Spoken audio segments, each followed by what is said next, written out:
Welcome back to Tori's Top 10. In this video, we will take a look at the top 8 things you need to know about the additional readings by Faden and Beauchamp and Katz on informed consent. The number 8 thing you should know is what is Faden and Beauchamp's thesis? That is, what is the conclusion to the argument that they're making?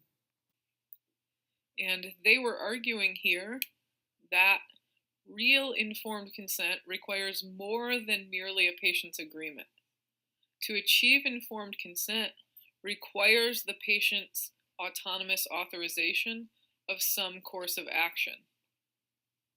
So what this text is trying to do is to show the importance of not only autonomy, but also the action of authorizing a decision, and ultimately argue that without that kind of autonomous authorization, we don't actually have informed consent. The number 7 thing that you should know is what are the 2 different senses of informed consent in Faden and Beauchamp's piece? Faden and Beauchamp offer us 2 different senses of informed consent to think about throughout this essay. This distinction is pretty interesting and I think would be pretty helpful in thinking about how we might apply informed consent to particular cases. And that application would depend upon our understanding of what we mean when we're talking about informed consent. So the 2 primary conceptions that these authors, Faden and Beauchamp, give us are, in the first sense, something like autonomous authorization. This is a form of consent that they believe is truly informed, as opposed to the second sense, which is a kind of institutional consent based on institutional guidelines and policies, and that this may be an effective consent, but it's not, in fact, necessarily informed consent. So let's take a look at each of these in more detail. We'll start out with sense 1. So what does it mean to talk about informed consent as autonomous authorization? To understand this sense of informed consent, we want to understand the distinction between assenting to some course of action and authorizing some course of action.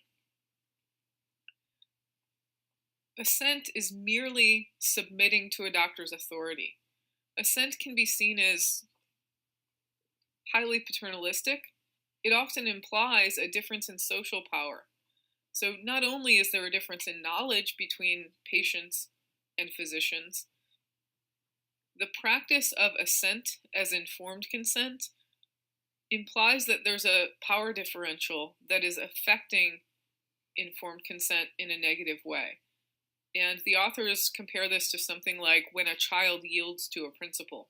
It's not merely because the principal knows better, but because there's a power difference.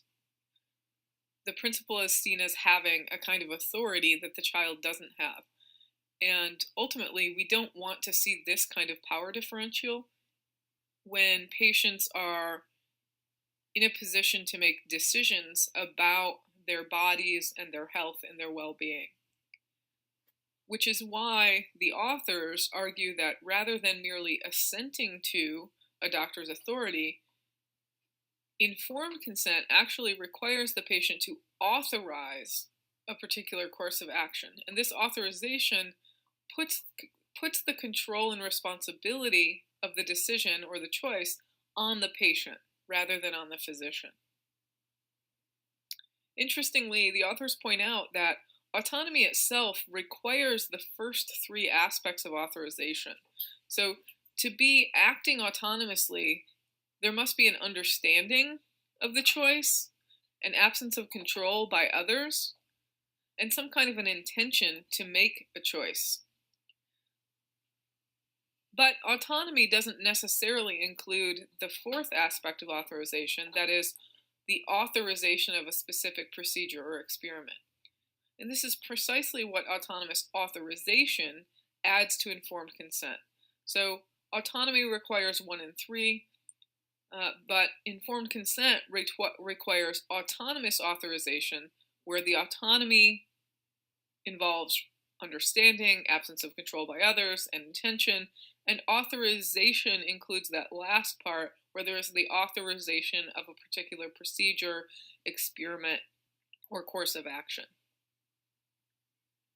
In fact, if a patient satisfies 1 through 3, understanding, absence of control by others, and intention, but they don't satisfy that 4th condition of authorization, they're actually giving informed refusal rather than informed consent. And informed refusal is autonomous. It's an autonomous choice, but it's not consent. So informed consent requires all 4 aspects. So the important thing here in this first sense of informed consent, where informed consent is autonomous authorization, is to understand what authorization means.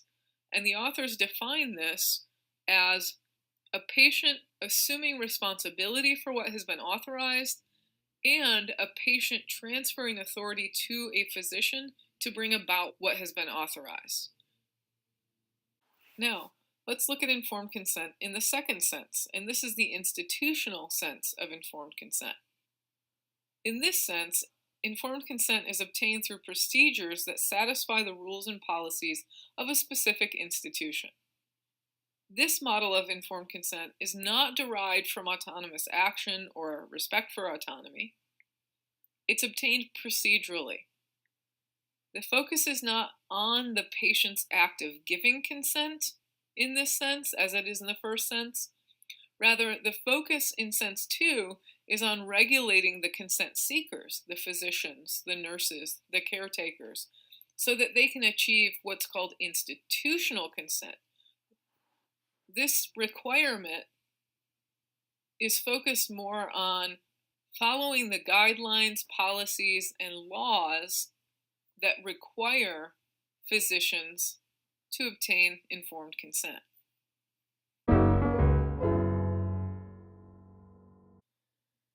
Number 6.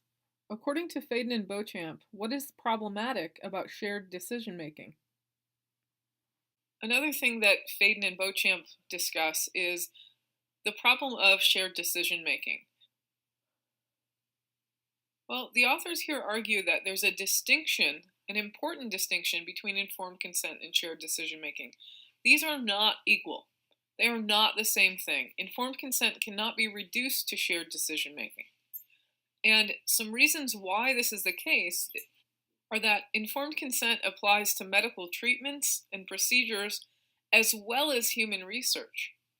However, in human research situations, shared decision-making is not part of the process. So in reducing informed consent to shared decision-making, we problematize our capability to discuss human research and patient involvement in such research, since in using human participants in research, we don't make shared decisions about that process. Secondly, authorization is itself distinct from social dynamics that are involved in decision-making. Informed consent is different from shared decision-making in the sense that shared decision-making may be part of the informed consent process, but it doesn't include authorization, which is required in informed consent.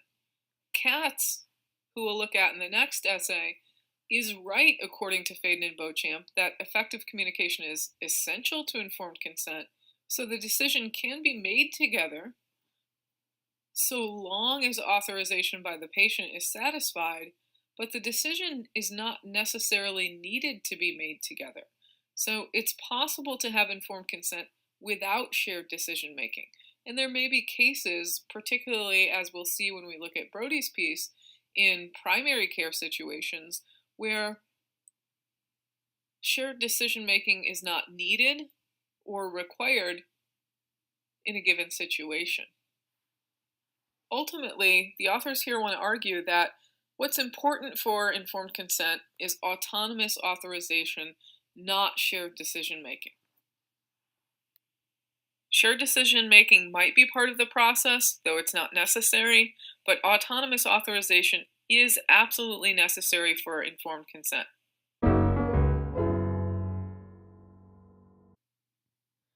Number 5. According to Faden and Beauchamp, should Sense 1, autonomous authorization, shape Sense 2, institutional consent, or vice versa? So we might see the second sense of informed consent, the institutional model, as the legal standard for informed consent. And we might see Sense 1, that is the autonomous authorization model of informed consent, as the moral standard.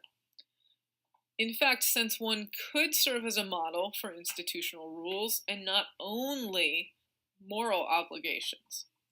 So the authors here are supporting Katz's position that Sense 2, the institutional sense of informed consent that drives our legal and institutional standards, should conform to and encapsulate Sense 1. So Sense 1 seems to be broader, the moral standard seems to be broader, more inclusive, and the argument here is that the legal standard, the second sense of informed consent, ought to conform to the moral standard, or Sense 1. And the reason for this is that the aim of informed consent is to allow patients to make autonomous, informed decisions. And so the legal requirements of Sense 2 should be in place in order to bring about those aims. That is, the moral ideal of respecting patient autonomy and allowing patients to exercise autonomy. Number 4, can you meet informed consent in one sense, but not in the other sense? So it should be clear that meeting Sense 1, the moral standard, can actually fail to meet Sense 2 if certain rules and regulations are not met. We saw this in the case of Carol and Marty. Also, meeting Sense 2 can fail to meet Sense 1 since rules and regulations don't necessarily require autonomous authorization. Yet, patients have a decisive role to play. On Katz's view, as the authors point out, the courts have made a mockery of informed consent as Sense 2 has nothing to do with patient autonomy.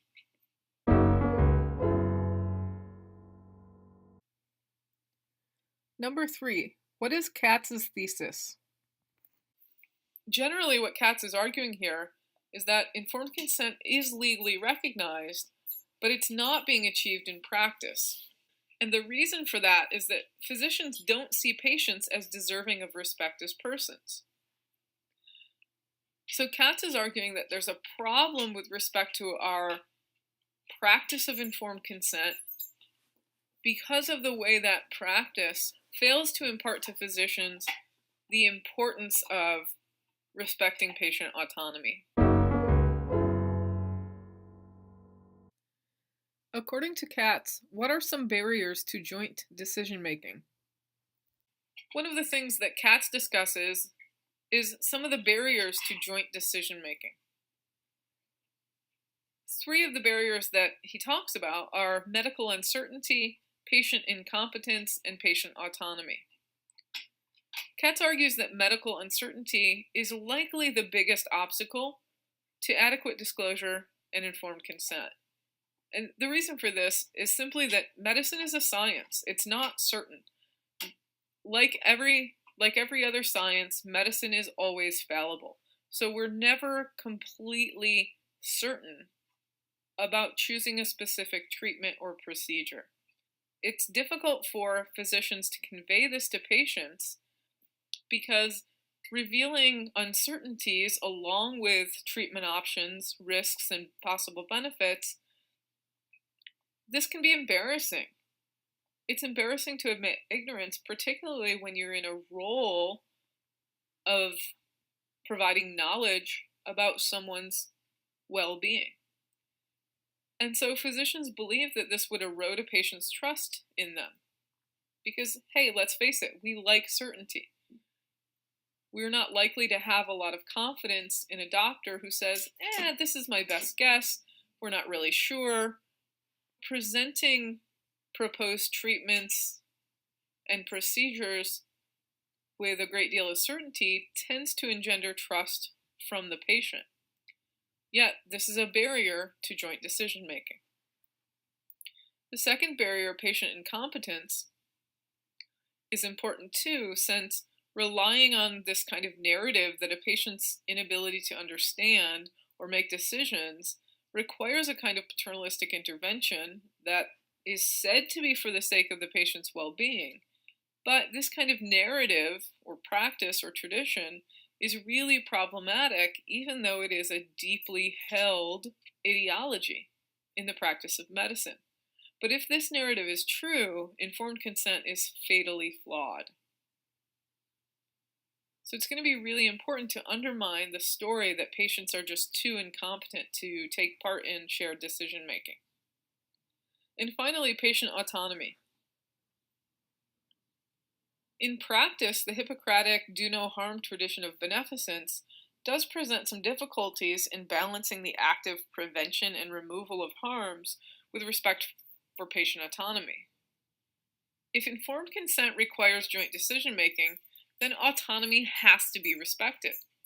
Otherwise, decision-making will be left to physicians.